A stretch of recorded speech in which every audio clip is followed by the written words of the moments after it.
Myanmar's military has confirmed it has taken control of the country after Aung San Suu Kyi and other political leaders were arrested in the early hours. The coup comes after tensions rose between the civilian government and the military following a disputed election. Hours after the arrest, military television confirmed it was declaring a state of emergency for 1 year. Myanmar, also known as Burma, was ruled by the military until democratic reforms began in 2011. In November's election, Ms. Suu Kyi's National League for Democracy (NLD) won enough seats to form a government. The army says the vote was fraudulent. The newly elected lower house of parliament was due to convene for the first time on Monday, but the military was calling for a postponement. The military said it was handing power to Commander-in-Chief Min Aung Hlaing. Mobile internet data connections and some phone services have been disrupted in major cities, while the state broadcaster MRTV says it is having technical issues and is off. Australian Prime Minister Scott Morrison said on Monday that the reports of Myanmar's military seizing power were disturbing developments. Myanmar's military seized power on Monday in a coup against the democratically elected government Aung San Suu Kyi, who was detained along with other leaders of a National League for Democracy (NLD) party in early morning raids. Well, these are rather disturbing developments. I'm aware of those troubling reports, and the Foreign Minister has been following them very closely, and Maurice, you've already issued a statement on this matter as I understand it. The details, I've got to say, are very limited because of communications that were reportedly cut, and it's still relatively early in Myanmar. We've been a long-standing supporter of Myanmar's democratic transition, including the election in November. In fact, I was the first minister of our government, first elected in 2013, to visit Myanmar when I was the then Minister for Immigration. The army said it has carried out the detentions in response to election fraud, handing power to military chief Min Aung Hlaing and imposing a state of emergency for 1 year, according to a statement on a military-owned television station. Morrison was giving a speech at the press club in Canberra where he was outlining the country's vaccination plans. And clearly there are very significant hurdles for them still to overcome, and the tensions are still very present. We have joined in a statement last Friday opposing any efforts to alter the election outcome and urging the military and all parties to adhere to democratic norms. We've done that with Canada, the United Kingdom, the United States, New Zealand, Norway, Switzerland, and the EU countries as well. So we all hope for Myanmar. We all hope for what I know the Myanmarese people want to achieve. I found them the most beautiful of people when I was there, so peaceful in nature but having such terrible violence. Thousands of Russians have been taking part in unauthorized protests to demand the release of the jailed opposition's leader, Alexei Navalny. More than 5,000 people have been detained, a monitoring group says. In Moscow, police closed metro stations and blocked off the city center. Mr. Navalny was jailed on his return to Russia after recovering from an attempt to kill him with a nerve agent.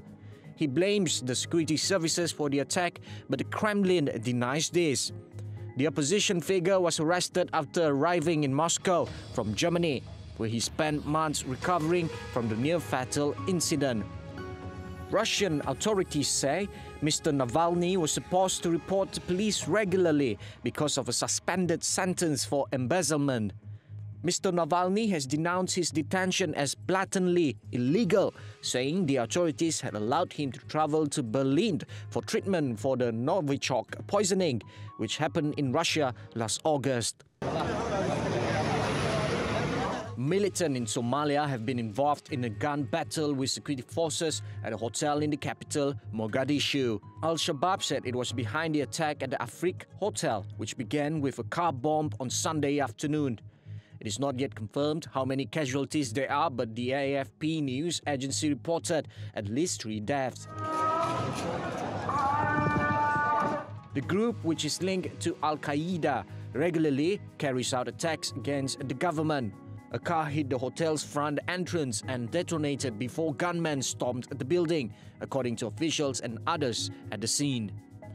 Senior National Security official Muhammad Dahir said that 2 civilians and a security guard were confirmed dead, but the death toll could be higher. The hotel is known to be a gathering place for Somali government officials. A local police captain said a number of lawmakers and senior military officials were inside at the time of the attack. The Chinese mainland on Sunday reported 42 newly confirmed COVID-19 cases, of which 33 were locally transmitted and the rest from outside the mainland. Among the local cases, 22 were in the northeast China's Heilongjiang province, 10 in neighboring Jilin province, and 1 in North China's Hebei province. Of the imported cases, 4 were reported in Shanghai, 2 in Beijing, and 1 each in North China's Tianjin municipality, East China's Yunnan province, and South China's Guangdong province. No new deaths or suspected cases were reported on Sunday. On Sunday, 96 COVID-19 patients on the Chinese mainland were discharged from hospital.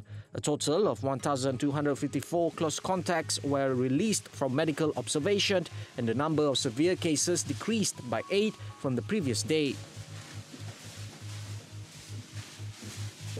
By the end of Sunday, a total of 4,717 imported cases were reported on the mainland.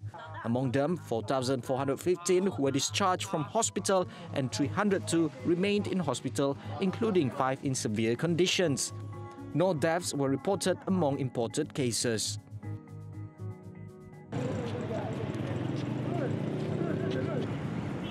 With a black bowler on his head, a walking in one hand, and an alarmed look on his face, Usman Khan dodges between speeding cars and rickshaws on the streets of Pakistan's western city of Peshawar, mimicking Charlie Chaplin.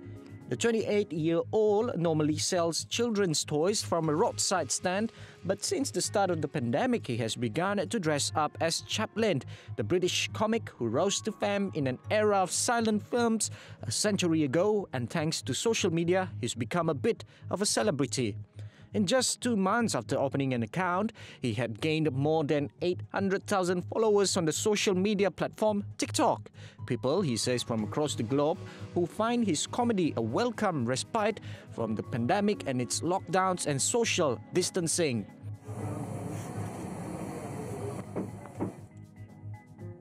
Khan, who comes from a poor background, like Chaplin, scrounged around to make his own outfit, copying every detail from his trademark mustache to clown shoes worn on the wrong feet.